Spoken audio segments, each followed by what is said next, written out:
இந்த உலகத்தில் நடக்கும் ஒவ்வொரு செயலுக்கும் முன்னோடியாக நம் முன்னோர்களின் செயல்பாடுகளும் சித்தர்களின் கோட்பாடுகளும் அடங்கியிருக்கும். அதில் இறை வழிபாடு என்பது இயற்கை வழிபாடாகவே பார்க்கப்பட்டது. ஒரு மனிதன் அனைத்து விதமான சக்திகளையும் ஞானத்தையும் எவ்வாறு பெற வேண்டும் என்பதை நம் முன்னோர்களும் சித்தர்களும் வாழ்வியல் நெறிமுறைகளாக வரையறுத்து வைத்திருக்கிறார்கள். நாம் ஆன்மீகமாக பார்க்கப்படும் அனைத்திலும் மறைமுகமாக அறிவியலும் அடங்கியிருக்கும். அவ்வாறாக ஒரு மனிதன் எப்படி இயற்கையோடு ஒன்றி வாழ வேண்டும் என்பதை தீர்மானிக்க நம் முன்னோர்களும் சித்தர்களும் தேர்ந்தெடுத்த நாள்தான் மகா சிவராத்திரி. சிவராத்திரி என்பது வருடத்தில் ஒவ்வொரு மாதமும் வரும். ஆனால் வருடத்தில் மாசி மாதம் தேய்பிறை சதுர்த்தி திதியில் வரும் சிவராத்திரி தான் மகா சிவராத்திரி. சரி, மகா சிவராத்திரியில் உள்ள அறிவியலை முதலில் காண்போம். இந்த பிரபஞ்சத்தில் ஒவ்வொரு நொடியும் பல கிரகங்களின் கோடிக்கணக்கான கதிர்வீச்சுகள் இந்த பூமியில் விழுந்து கொண்டுதான் இருக்கிறது. இத்தகைய கதிர்வீச்சுகளை ஆய்வு செய்து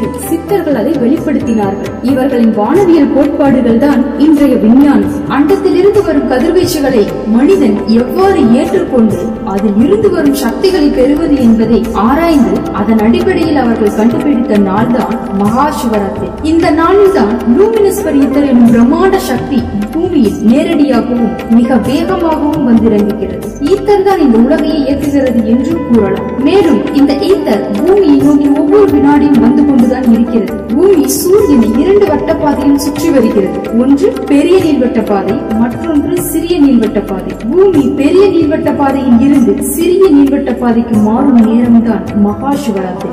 ஈத்தர் சக்தி ஒவ்வொரு நொடியும் பூமிக்கு வந்து கொண்டுதான் இருக்கும். அதிலும் மாதம் வரும் சிவராத்திரியில் சற்று சக்தி அதிகமாக இருக்கும். வருடத்தில் ஒருமுறை வரும் மாசி மாதம் தேய்பிறை சதுர்த்தி திதியில் வரும் சிவராத்திரியில் தான் அளவுக்கு அதிகமான அபரிவிதமான சக்தி இருக்கும். இதனால் தான் இந்த சிவராத்திரியை மகா சிவராத்திரி என்கிறோம். ஈத்தர் எனும் ரேடியேஷன் பவர் 2 வகைப்படும். ஒன்று ஸ்பிரிங், இன்னொன்று ஃபால். ஸ்பிரிங் வளைவு வடிவமாகவும் ஃபால் மலைத்துளி போலவும் இருக்கும். இதில் ஸ்பிரிங்கிற்கு சக்தி அதிகம், ஃபாலுக்கு சக்தி குறைவு. மாசி மாதம் வரும் மகா சிவராத்திரி ஸ்பிரிங் வகையை சார்ந்தது. இதற்கு தான் சக்தி அதிகம். ஏனென்றால் ஈத்தர் மேற்கில் இருந்து கிழக்கு நோக்கி நகரும், பூமி கிழக்கில் இருந்து மேற்கு நோக்கி சுற்றி கொண்டிருக்கும். எனவே ஈத்தரின் சக்தி நேரடியாக மகா சிவராத்திரியில் கிடைக்கும். இந்த நேரத்தில் பூமி, நிலா, சூரியன் மூன்றும் ஒரே நேர்கோட்டில் இருக்கும். 12:15 முதல் 12:45 வரை அதிகபட்ச ஈத்தர் சக்தி கிடைக்கும். எனவே இந்த நேரத்தில் தூங்காமல் விரதம் இருந்து முக்கியமாக முதுகை நேராக வைத்து தியானம் செய்தால் மிக மிக நல்லது. அவ்வாறு செய்வதால் ஈத்தர் சக்தி உச்சந்தலையில் நேரடியாக இறங்கி பினியல் கிளாண்ட் எனும் ஆனந்த சுரபி ஆனந்த மூளையை அடைந்து பல ஹார்மோன்கள் பிறக்கும். நேரத்தில் நமக்கு நாமே ஆசீர்வாதம் செய்வதால் நம் மூளையில் இருக்கும் தீய எண்ணங்கள் அழிந்து நல்ல எண்ணங்கள் தோன்றும். சரி, இதில் இருக்கும் அறிவியலை பார்த்துவிட்டோம். இதில் இருக்கும் ஆன்மீகத்தையும் தெரிந்து கொள்வோம். பல ஆயிரம் வருடங்களுக்கு முன்பு பிரளயம் ஒன்று தோன்றி பிரம்மதேவன் படைத்த ஜீவராசிகள் அனைத்தும் அழிந்து கொண்டிருந்தது. இதை கண்ட பார்வதி தேவி உயிர்கள் அழிவதை தடுக்க இரவு முழுவதும் தூங்காமல் சிவபெருமானை வேண்டி தவமிருந்து உயிர்கள் அழிவதை தடுத்தார். பார்வதி தேவியின் பூஜையில் மனமகிழ்ந்த சிவன், உனக்கு என்ன வேணும் என கேட்க பார்வதி தேவி தான் இரவு முழுவதும் செய்த பூஜையை யார் செய்கிறார்களோ அவர்களுக்கு இந்த பிறவியில் தேவையான செல்வமும் அவர்கள் இறந்த பின்பு மோட்சமும் கிடைக்க வேண்டும் என்றார்.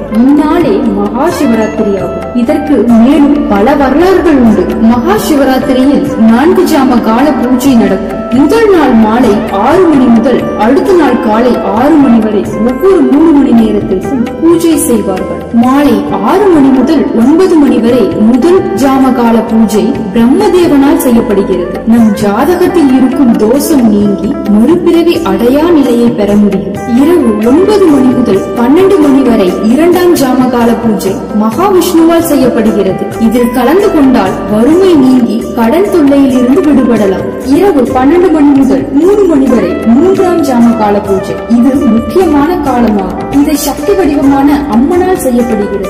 இதை லிங்கோத்பவர் காலம் என்றும் சொல்வார்கள். அடிமுடியா நின்ற சிவன் மகாவிஷ்ணுக்கும் பிரம்மனுக்கும் லிங்க ரூபமாக காட்சியளித்த காலமாகும். இதில் கலந்து கொண்டால் சகல பாவமும் நீங்கி சிவசக்தியின் அருளும் கிடைக்கும். 3 மணி முதல் 6 மணி வரை 4ஆம் கால பூஜை. இந்த நேரத்தில் சிவனை வழிபட்டால் அரச பதவியும் தேடி வரும். தேவர்களும் முனிவர்களும் ரிஷிகளும் பூதகணங்கள் மனிதர்கள் அனைவரும் சிவபெருமானை வணங்கும் காலமாகும்.